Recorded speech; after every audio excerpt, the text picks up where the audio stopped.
Hello, my dear friends. Your host Shurma here. A very warm welcome to another brand new episode on my art channel.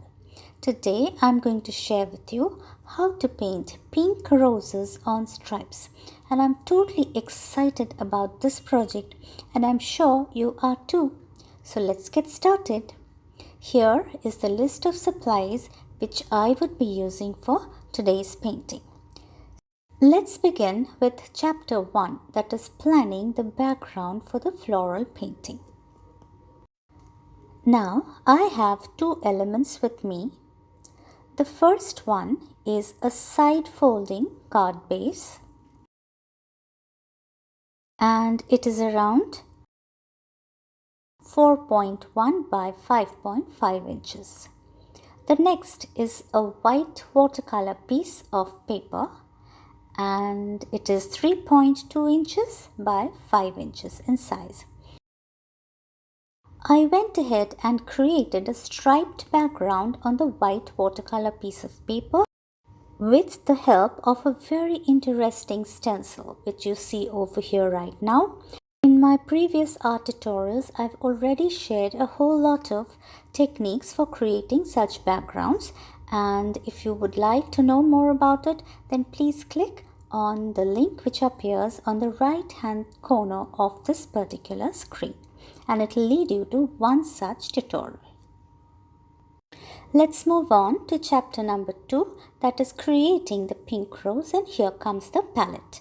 I have light pink, permanent rose, salmon pink, purple, and white acrylic colors on my palette. This is a flat brush number 6. I'm loading the brush with light pink, salmon pink, white, and a bit of purple as well. So that makes it 4 colors on the same flat brush. Here I need to blend the colors very well in order to get good results out of it. So here is another brush, that is a number 4 and a number 6. Right now I would be using flat brush number 4. I have dipped it in permanent rose, and I'm just creating a very loose form of the rose, and as you can see I went ahead and added a bit of purple as well. Now this little palette has retarding solution for acrylic colors. It helps to slow down the acrylic colors while we paint. Next, I go ahead and pick up my flat brush number 6, and it is loaded with light pink, salmon pink, purple, and white. And here is the first rose in the making. For creating this rose, I am using the decorative stroke art technique, and this involves loading the paintbrush with more than one color at the same time, and that helps to create beautiful highlights as well as blends in a single stroke of the brush. I know that sounds very amazing, and I have a whole lot of flower tutorials which showcase this kind of technique, and in case you would like to visit those tutorials, then I will put down their links in the description box below. Alright, let's go ahead with the painting. Now here I am trying to create the center of the rose, painting one petal at a time and then fussing over each of them. Yeah, that is what I love to do, unless and until I'm satisfied with the way it looks. Now, the stripes behind the rose. Do you find them interesting by any chance? Alright, so today I'm going to talk to you about background of a painting. And why do we need them at all? Technically, the background is the space that surrounds the painting. It functions as a means to support and enhance the main subject matter of the piece. Now, there is no correct way of choosing the background, but it is important to think about it because the background does impact the subject it surrounds. I strongly feel the background creates the context and it infuses the elements of the paintings with an atmosphere. A good backdrop serves two functions. The first one is it helps to make it beautiful, and it also relates visually to the subjects in the foreground. Do you agree with me on this point? Now, backgrounds can be of so many kinds. A neutral background will help keep the subject as the main focus, but detailed backgrounds help to tell a story. Having said all of this, every painting is a journey all its own, and if you could say it in words, then there would be no reason to paint. So, you are always free to make it your way. On that note, I'm coming back to the pink rose, and here I'm using a filbert brush to add some very minute details to the petals. I go over and over the same petal, and I'm sure you might have noticed that. That is because it is very difficult to go ahead in a painting unless you're totally satisfied with that particular spot which you are painting at that moment of time. So here I go again, this time trying to fix the belly of the rose. In case you would like to highlight a certain spot, add more of white acrylic. And a beautiful play of light and shadows helps to pop the rose flower. Are you enjoying the painting so far? If yes, then do let me know in the comments below.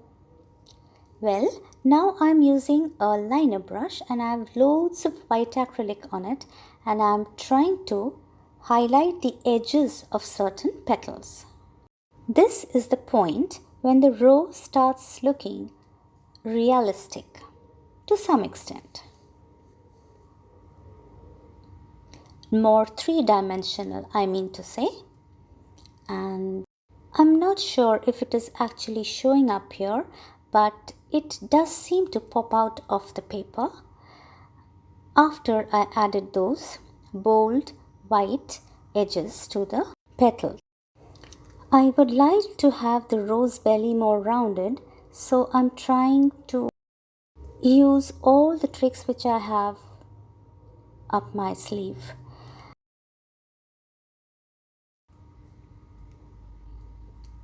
At this point, I'm back with the filbert brush once again, and I'm trying to add more of white highlights to the lowermost petal.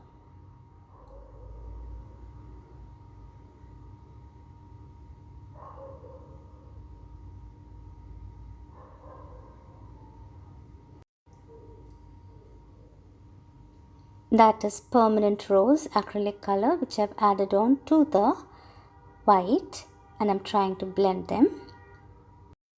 Back to the liner brush, and I'm trying to create some more petals in the centermost part of the pink rose.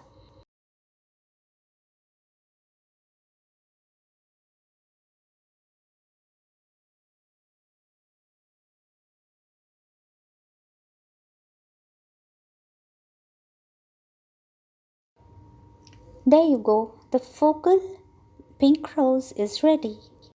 Now let's create some rosebuds and the greenery around the painting. So here comes the interesting green palette. I have brown acrylic color, purple, deep green, olive green, bamboo green and white acrylic on the palette, and I have a flat brush number 6 along with a flat brush number 4 and a liner brush, and I would be using all these brushes for the greenery and the buds. Right now I have picked up my liner brush and I have deep green on it, and I'm trying to create the stems around the central pink rose.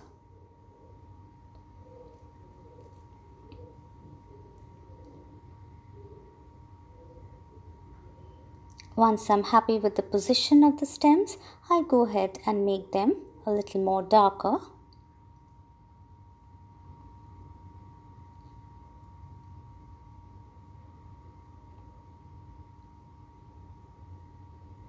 Some more stems and little branches fanning out from the main ones.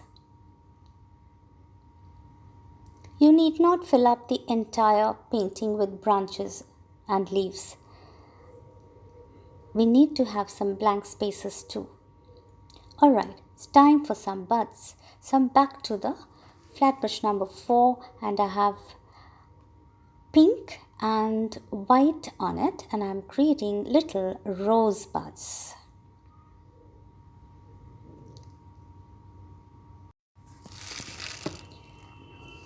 So the rose buds are also with decorative stroke art technique, and if you would like to know more about it, please do not forget to visit my past videos, and I would be dropping some of the links in the description box below as I told you before.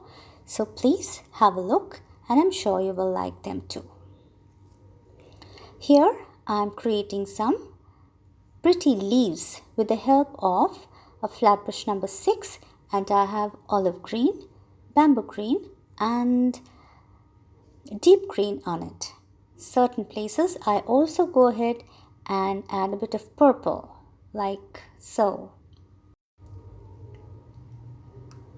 Here I'm loading the flat brush number 6 with olive green, purple, bamboo green and white.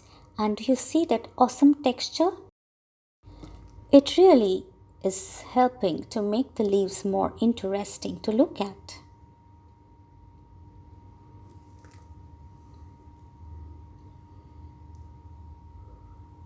Here I'm trying to create little leaves around the buds. We can choose to add or subtract the acrylic colors which we are loading the flat brushes with. If we would like to have lighter leaves, then we can omit the darker colors from the combination. At this point, I'm adding leaves which have loads of white acrylic on them, along with a bit of bamboo green.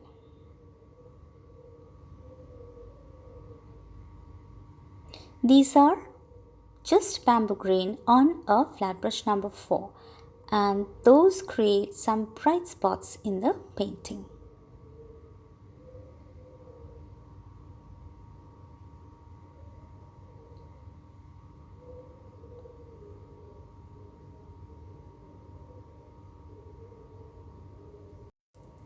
At this point, I have gone back to the liner brush and I'm redefining the stems once again, because some of it is lost during the painting of the leaves. So I'm going back to the stems and adding more of brown and thereafter a bit of white to add some lighter spots on them. Some more stems just to add some interest to the painting.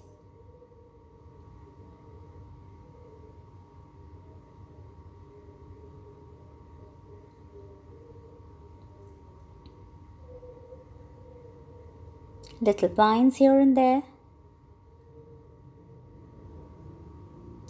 And in spite of the painting, you can still see the stripes. And I like that. Do you? Let's assemble the note card now. I have 3 elements. The first one is the white card base. The second is the painted panel, and I've added another pink cardstock cut to size, and it frames around the painted panel. When I put them all together, this is how it looks. And yes friends, that's a wrap on today's painting project. Did you enjoy watching me create the pink roses on stripes? Do let me know in the comments below, and I would be eagerly waiting to hear from you. Please feel free to put down your thoughts, your queries and anything else regarding this particular floral painting. I would be delighted if you would like to follow me on my social media handles, and it would be a great pleasure to be in touch with you. Dear friends, I cannot thank you enough for supporting me and loving my channel and sharing your thoughts with me, and it all means a lot to me. I'm eternally grateful to you all. And yes, as always, thanks for watching till the end. Here are some of my past floral painting videos. You might like them too. We'll be back very soon with more fun projects. Till then, stay tuned, take care of yourself, and bye-bye.